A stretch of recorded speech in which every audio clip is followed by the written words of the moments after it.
بسم اللہ الرحمن الرحیم۔ السلام علیکم ورحمۃ اللہ وبرکاتہ۔ خلیفہ ہارون رشید کے زمانے کا ذکر ہے کہ ایک شخص سفر کو جانے لگا۔ اس کے پاس 100 اشرفیاں تھیں۔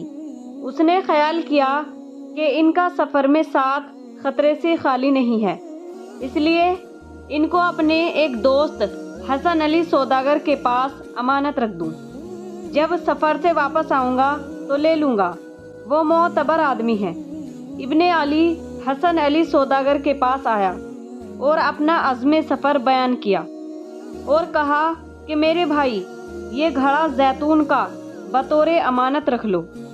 1 سال بعد میں سفر سے واپس آ جاؤں گا تو اپنی امانت واپس لے لوں گا۔ تکلیف تو ضرور ہوگی، معاف کرنا۔ حسن علی سوداگر نے کہا، بھائی تکلیف کی اس میں کیا بات ہے؟ تم میرے رسد خانے میں جا کر رکھاؤ، جہاں رکھو وہیں سے واپس آ کر اپنا مال لے لینا۔ ابن علی نے اٹھا کر گھڑا رسد خانے میں رکھ دیا اور اپنے سفر پر روانہ ہو گیا۔ دراصل ابن علی نے ہوشیاری یہ کی تھی کہ گھڑے میں 100 اشرفیاں بھر کر اوپر سے تھوڑا سا جمع ہوا روغن زیتون بھر دیا تھا، تاکہ پورا گھڑا روغن زیتون ہی کا معلوم ہو۔ اتفاقاً ایک دن سوداگر کو تھوڑے سے روغن زیتون کی ضرورت ہوئی۔ روغن زیتون اسے دستیاب نہ ہوا۔ اس وقت اسے یاد آیا کہ میرا دوست ابن علی روغن زیتون کا ایک گھڑا رکھ گیا ہے، ضرورت کے مطابق اس سے لے کر کام چلاؤں، بعد میں اس کمی کو پورا کر دوں گا اور ابن علی سے بتا بھی دوں گا کہ میں نے ضرورت کے وقت تمہارا تھوڑا سا روغن زیتون لے لیا تھا۔ جب اس نے گھڑا کھول کر روغن نکالا تو اس کے ساتھ ایک اشرفی بھی چلی آئی۔ اب جو اس نے ٹٹولا تو پورا گھڑا اشرفیوں سے بھرا ہوا پایا۔ اتنی اشرفیاں دیکھ کر سوداگر کی نیت میں فطور آ گیا۔ اس نے گھڑے کی کل اشرفیاں نکال کر تازہ روغن زیتون بازار سے خرید کر اس میں بھر دیا اور گھڑے کو بدستور رسد خانے میں رکھوا دیا۔ ابن علی 1 سال کے بعد سفر سے واپس آیا۔ اس نے حسن علی سوداگر کے پاس آ کر بعد سلام دعا کے اپنی امانت طلب کی۔ سوداگر نے کہا، بھائی جہاں تم اپنا گھڑا رکھ گئے تھے وہیں جا کر اٹھا لاؤ۔ ابن علی رسد خانے سے گھڑا لے کر گھر آیا، مگر گھر آ کر دیکھا تو اس میں اشرفیاں اندر ہی نہیں تھی۔ سر پیٹتا دوڑا ہوا سوداگر کے پاس آیا، کہا، بھائی میری ساری عمر کی کمائی یہی 100 اشرفیاں تھی جو گھڑے میں چھپا کر تمہارے پاس امانت رکھ گیا تھا۔ میں گھڑے کے اوپر تھوڑا سا روغن زیتون بھر دیا تھا، مگر آج پورا گھڑا خالی زیتون سے بھرا ہوا ہے، اس میں ایک اشرفی بھی نہیں ہے۔ برائے خدا میرے حال پر رحم کرو اور میرا اثاثہ میرے حوالے کر دو۔ سوداگر نے جواب دیا، عزیز دوست، تم نے مجھ کو روغن زیتون بتا کر رسد خانے میں اپنے ہاتھ سے گھڑا رکھا تھا۔ تمہارا گھڑا جوں کا توں رکھا ہے، کسی نے اسے ہاتھ بھی نہیں لگایا۔ تم خود واپس آ کر اپنے گھر لے گئے۔ اب تم مجھ پر بہتان لگاتے ہو کہ میں نے تمہاری اشرفیاں نکال لی۔ ابن علی روتا ہوا قاضی شہر کی عدالت میں فریادی ہوا۔ وہاں بھی سنوائی نہیں ہوئی تو خلیفہ ہارون رشید کے دربار میں حاضر ہو کر اپیل کی۔ خلیفہ نے مقدمے کی تاریخ 1 ہفتہ بعد مقرر کی، مگر خلیفہ مقدمے کی نوعیت دیکھ کر خود پریشان تھا۔ اس کی سمجھ میں نہیں آتا تھا کہ کیا فیصلہ کرے۔ اسی الجھن میں ایک رات کو جب چاندنی نکلی ہوئی تھی، خلیفہ اپنے وزیر جعفر کے ہمراہ شہر کے گشت کو روانہ ہوا۔ ایک جگہ اس نے دیکھا کہ کچھ بچے کھیل رہے ہیں۔ ایک لڑکا ایک اونچی جگہ پر خلیفہ بنا ہوا بیٹھا ہے، دوسرے لڑکوں میں بعض اہلکار اور چوبدار وغیرہ اور بعض فریقین مقدمہ بنے ہوئے ہیں۔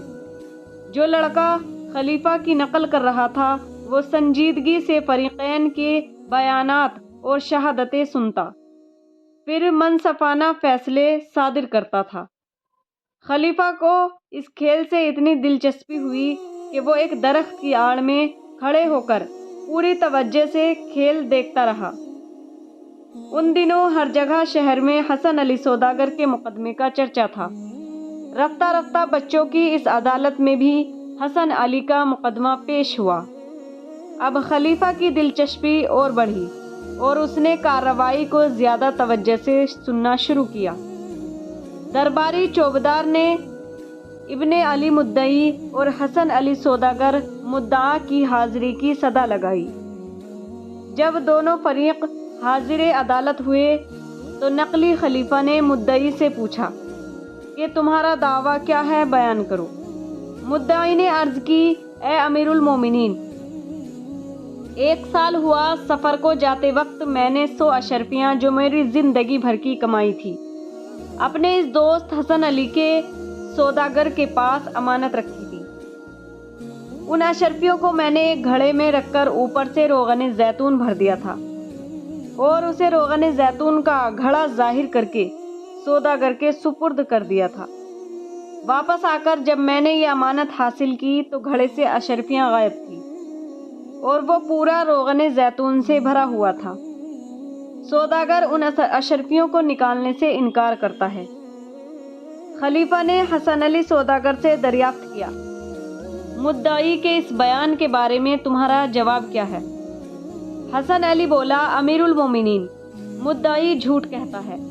اس نے میرے پاس صرف روغن زیتون کا گھڑا امانت رکھا تھا جو اسے واپس مل گیا۔ اشرفیوں کا الزام محض فریب ہے۔ خلیفہ نے ابن علی سے پوچھا، کیا تم کوئی ایسا گواہ پیش کر سکتے ہو جو تمہارے اس دعوے کی تصدیق کرے کہ تم نے فی الحقیقت 100 اشرفیاں گھڑے میں بند کر کے حسن علی سوداگر کے سپرد کر دی تھی؟ ابن علی نے کہا، جہاں پناہ سوائے خدا کے میرا کوئی گواہ نہیں ہے۔ خلیفہ نے کچھ دیر غور کیا، پھر حکم دیا کہ شہر کے 2 مشہور روغن زیتون بیچنے والوں کو بلایا جائے۔ تھوڑی دیر بعد روغن زیتون کے 2 تاجر حاضر دربار کیے گئے۔ خلیفہ نے ان تاجروں کو حکم دیا کہ گھڑے میں جو روغن زیتون ہے اس کی جانچ کر کے وہ بتائیں یہ کتنی مدت کا ہے۔ دونوں دکانداروں نے روغن کو چکھا اور دوسرے طریقوں سے جانچا، پھر بتایا کہ گھڑے کا روغن 1 ماہ سے زیادہ مدت کا نہیں ہے۔ روغن فروشوں کی اس شہادت پر عدالت نے فیصلہ کر دیا، سوداگر جھوٹا ہے، اس نے امانت میں خیانت کی ہے اور گھڑے سے اشرفیاں نکالنے کے جرم کا مرتکب ہوا ہے۔ سوداگر کو حکم دیا گیا کہ وہ ابن علی مدعی کی اشرفیاں واپس کر دے ورنہ سخت سزا دی جائے گی۔ سوداگر نے حکم کی تعمیل کی اور ابن علی دعائیں دیتا ہوا رخصت ہوا۔ خلیفہ ہارون رشید بچے کی ذہانت اور اس کی عقل مندانہ فیصلے سے بہت مسرور ہوا۔ دوسرے دن اس نے اصل مقدمے کا فیصلہ بھی اسی طریقے پر کیا۔ اس کے علاوہ نقل کرنے والے لڑکوں کو دربار میں طلب کر کے انہیں بہت کچھ انعام و اکرام سے نوازا گیا۔